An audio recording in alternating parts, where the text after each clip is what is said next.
Remember when Jesus says one will be taken and one will be left? And usually believers call that the rapture. See, Jesus likens that day to the flood of Noah's day, when God destroyed the wicked people on the land. So we have to ask, what connection is Jesus specifically making? And I think in order to answer that, we need to be asking, why does Genesis 7 end with the waters prevailing for 150 days? Let's jump into Genesis chapter 7, verse 20 through 24 to find out. Genesis 7, verse 20, the waters prevailed above the mountains, covering them 15 cubits deep.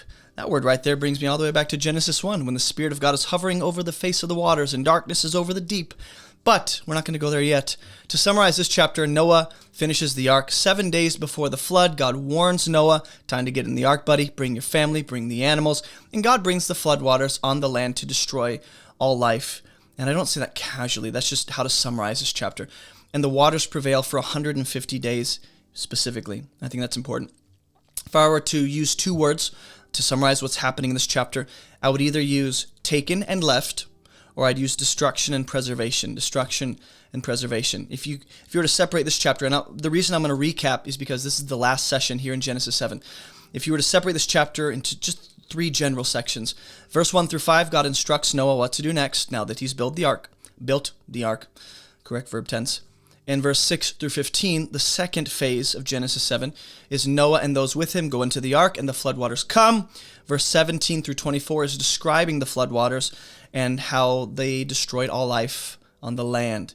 Some keywords to look for as you go back through these sessions. If you have not watched the other sessions, you can go watch those. You don't have to. But keywords to look for when you read Genesis 7, animals, ark, command, earth or land or ground, depending on translation. 7, the number 7, rain waters, or rain waters, birds, beasts, livestock, entering or going into, and prevail or prevailing. Those are keywords to look for, very important. Some key ideas are Noah's obedience, God's commandments, and you can take notes, you're allowed to. Floodwaters being released, entering the ark, Noah taking with him, or something being with Noah. The prevailing waters, and then 40 days and 40 nights. And then when we enter into this chapter, from chapter 6, there's some brand new ideas we have not seen in the first 6 chapters of Genesis. The concept of 40 days and 40 nights in particular, clean and unclean animals, and then God shutting something or someone in. Some ideas that we see in chapter 7, and then we'll finish this chapter, I promise, but this is all recap as we finish this session. Some ideas we have seen in the first 6 chapters of Genesis that we're seeing here in chapter 7 are the waters covering the land, the ground, and the mountains, one human being set apart, God sovereignly ruling over the waters, God preserving and protecting life, the 7th day being significant, or that time period of 7 days, God giving commands, we've seen that, mankind, animals, birds, and creeping things together, the breath of life being in the nostrils, and then entering into sacred space that God has marked with his favor and approval and protection. And then the last thing is God explicitly said to be making a covenant with man. Okay? So that will be how we start verse 20. The waters prevailing above the mountains, covering them 15 cubits deep. For some reason, we get some repeating details about the floodwaters and how things are looking. If you were to go outside of Noah's ark and just look around, that's what's being described here. For some reason, you're going to see some of the same descriptions used quite a few times. So why are we told the specific measurement of how much higher the waters were than the mountains? Why 15 cubits? Why does this even matter? That's an interesting detail to me. If you just told me the mountains were covered, sweet. But the fact that the author takes time to tell you how much higher the waters were than the mountains tells me, pay attention to that. And I don't exactly know why, I can't put my finger on it. And all flesh died that moved on earth. And he's going to describe what all flesh is.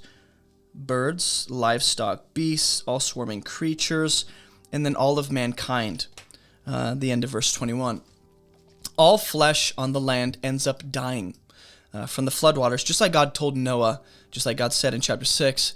But notice there's no mention of water creatures, of course. I think we know why, but just notice that they're not mentioned. Nothing about sea creatures, the great creatures of the deep, none of those are mentioned. Also, all flesh on the earth, land, in particular, ends up dying from the floodwaters. And I go, why is mankind last on this list?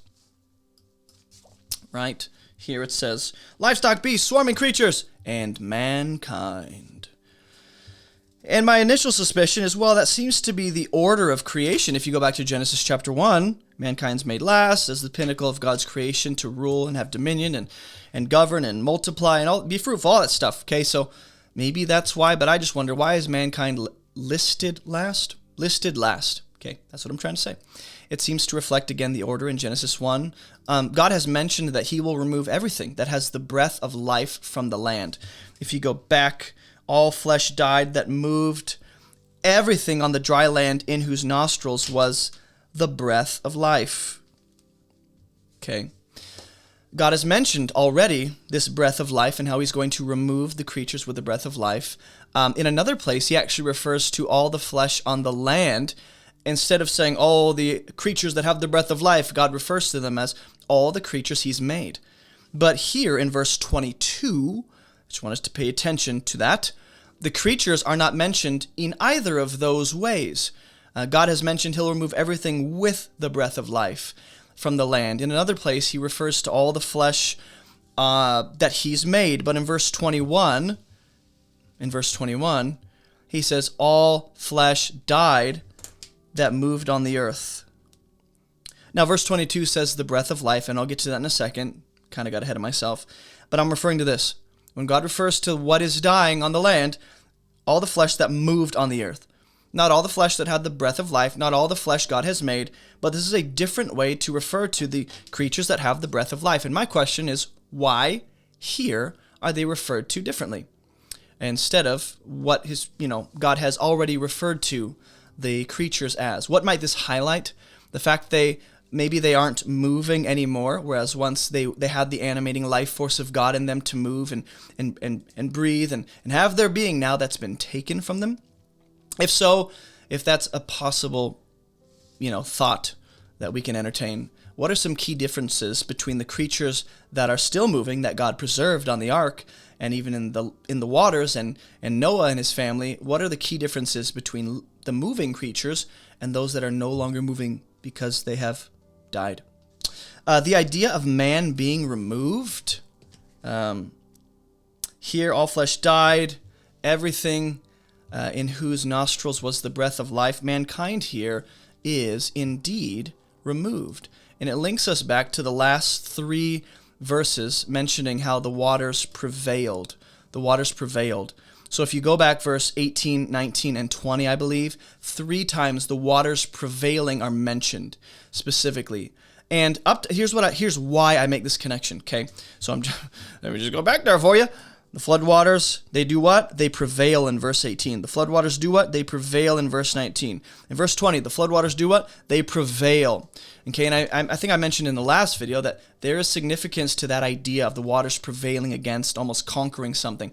And here's what I want to link this to when it comes to humanity being removed from the land. We have seen, up to this point, especially in the last 2 chapters of Genesis, 4, 5, and 6, 3 chapters, we have seen humanity prevailing over one another, and the first being Cain.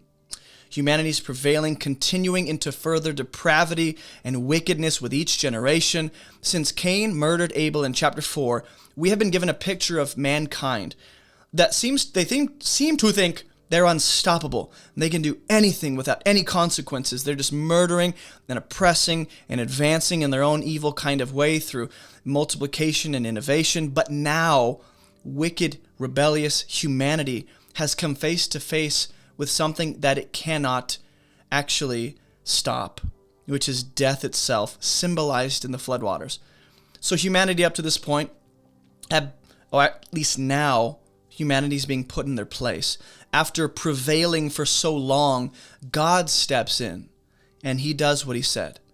He said in the beginning of chapter 6 that his spirit would not strive with, contend with, or abide in man forever. And now we see that God is prevailing righteously over wicked mankind through these floodwaters. And all the rebellion and bloodshed and violence and death and destruction humanity's brought, God is prevailing over that through these prevailing floodwaters. So this is not just floodwaters disconnected from God. This is God sovereignly putting humanity and creation into its place, bringing things back into a kind of order.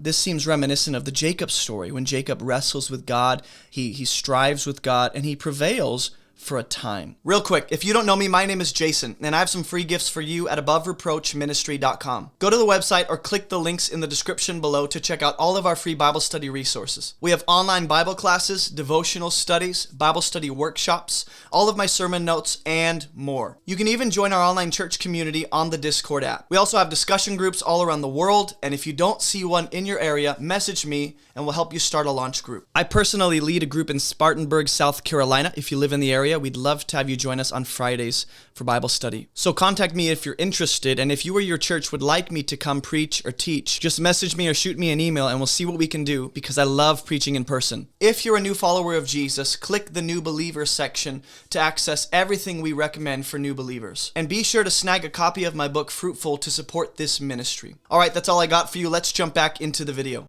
Verse 22 says, everything on the dry land in whose nostrils was the breath of life died. So we've seen the breath of life being in the nostrils already referenced. And if you go back to verse 21, it says that all the creatures that moved on the earth. So this is just another way of referencing the life on the earth, but in a different way. All the flesh on the land is referred to as having the breath of life, which if you go back to Genesis 6:17, that's how God referred to the creatures whose nostrils have the breath of life. So think of the key ideas in this verse and how they might actually relate to each other. Key ideas being this. I think I put down the dry land, death, and I put breath of life. So number 1, dry land. Number 2, breath of life. Number 3, dying or death. And in what ways do these ideas link us back to possibly the first 6 chapters of Genesis? Okay, essentially, what you're going to see is some cool connections. But I'll say this, the breath of life statement brings us back to Genesis 1 and 2 when God breathes the breath of life into mankind, into the land creatures that fill the land. And then when we get to verse 23, God is blotting out every living thing. Another way of referencing, there's just so many, not gonna mention that actually. He blots out every living thing that was on the face of the ground, man and animals, creeping things, birds of the heavens. So what's being blotted out? Man, animals, creeping things, birds of the heavens. Okay. Essentially, verse 23 is repeating the same statement we saw in verse 21 and 22. If you notice it, I'll show you real quick. This is how I study my Bible. I go, what the heck, 3 verses? It took 3 verses to tell me that 3 times? Why? All flesh died. Okay? Verse 22. If I can get my Bible right. Everything died. Verse 23. He blotted out every living thing. 3, you think we'd get it the first time. So when something like this repeats over and over, I'm going to pay attention to it. All living creatures are dying on the dry land, being removed, being blotted out. Why repeat this a 3rd time? And why state it differently here? This time, God seems to be the active agent, right, in actually doing the blotting out and removing the life from the land. We've seen humanity prevailing and increasing. Now the waters are prevailing and increasing. And it's as if the author wants to make a statement that God is sovereignly over all of it. Whether humanity's prevailing in wickedness or rightful judgment and justice comes and that's prevailing over them, God is over all of it in every season of human history and forevermore. God is sovereignly over all things, working together, everything for good. And we love that, but sometimes there are seasons of things, people, entities prevailing that we'd rather just God kind of brush to the side and conquer already, but he allows it for a reason. We've seen statement after statement about the land and the ground being the object of the floodwaters, yet the author again repeats the idea here that they were removed from the face of the ground. Everything on the dry land, from the earth, depending on your translation, as if we didn't previously already know that. So again, pay attention to the repeating ideas, not just that creatures are being blotted out or removed or dying, but they're specifically being removed from something, from the land. In fact, here's where I want to kind of land this plane. Jesus himself, in Matthew chapter 24, and I believe in Luke 21 or Luke 17, Jesus will reference the days of Noah when he speaks of eschatology and future events, such as the destruction of the temple and his second coming. And Jesus will say, there will be a day when one is taken and one is left. And usually people assume this is the rapture. And they say, here's why. Noah was taken. The righteous was taken from the wicked earth, and the wicked were left to be destroyed. But what I want to show you here is a little something different than maybe what you have been taught and what I've been taught historically. These creatures, wicked humanity in particular, is what's in mind, they were blotted out. What does that mean? They were blotted out from the earth, which is a removal, an erasing of sorts. But Noah is left. Noah's left, and those with him in the ark. Now I just want to pause and say this verse says the wicked are blotted out or removed from the land, while Noah is left. So the righteous, per the text, the righteous is not taken, as much as we want to use that to reinforce our rapture theology. The righteous is not taken. The righteous here explicitly is left. That's the language. Whereas the wicked are explicitly, very clearly blotted out or removed or taken from the earth. So if Jesus is saying, in Matthew 24, if Jesus is saying one is taken, one is left, and then he goes, it's just like the days of Noah, then we should probably figure out, well, who's being taken and left in the flood story? And then I can make the proper connection to Matthew 24 and likely come to better conclusions. Also, this is not the only time we see something blotted out, right here. He blotted out everything with the breath of life. There were many times in Scripture we'll see the Amalekites blotted out, or the Canaanites blotted out, or people will be blotted out of Israel and of God's book. We'll see God blot out sins and transgressions and so on. There's lots of examples of that. And once again, the emphasis is on the animals and the people who are with Noah.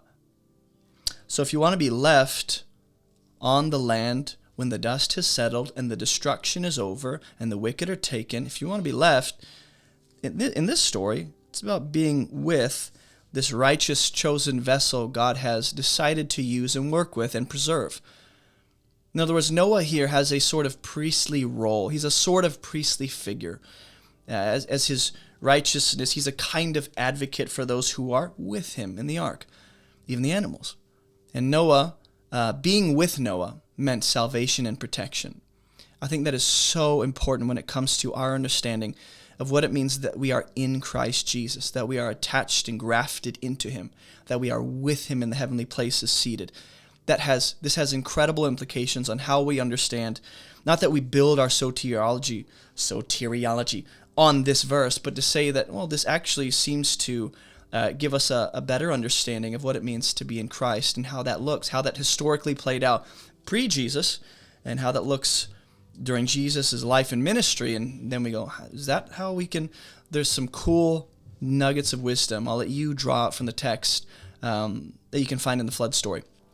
Also, for some reason, this portion of the flood story ends with what? 150 days, the waters prevailed. So if you think, wow, he's really emphasizing the waters prevailing here. I'm not. The text is. Over and over, the text wants to tell you the waters prevailed, as if to conquer and be strong against something.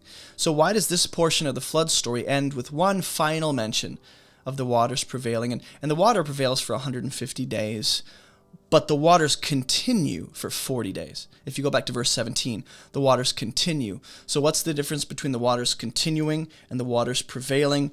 It seems like the waters are being released and increasing with almost like in an unstoppable way for 40 days. And then for 150 days total, the waters just remain present across the land. So just something to consider. Also here, Noah being left on the earth with those who were with him makes him sound like and appear as a kind of Adam.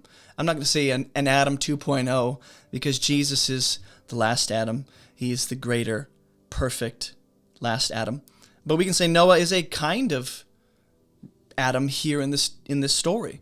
But instead, he'll be on a new earth. God starts over with Noah as a kind of Adam with his family and the animals in the floating Eden we call the ark. And then why 150 days? As it relates to what's happening, why this many days? What's the significance of that number? And then I'll end here in verse 24.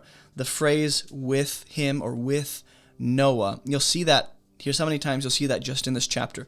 Verse 2, verse 7, verse 9, verse 13, and verse 15. Obviously, there's an emphasis on not just the prevailing waters, but in the midst of those prevailing, seemingly unstoppable floodwaters of destruction and death, there is one who you can be with to endure through the prevailing waters to the other side of life and a sort of new world that God has for his people. Hey, if you've enjoyed this study on Genesis 7, let me know in the comments. I'd love to know your thoughts, questions, insights, connections to other texts, and even disagreements, as long as you voice those respectfully and lovingly. And be kind. And we will continue in our study of Genesis, Lord willing, next couple of days. You should see a video on Genesis chapter 8. But that's all I got for you on Genesis chapter 7. I'll see you guys in the next Bible study walkthrough.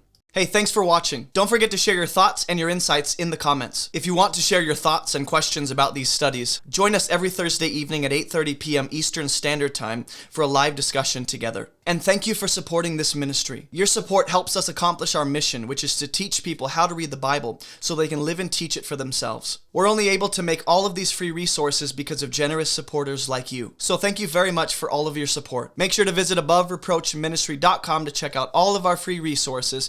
And as always, keep moving towards Jesus.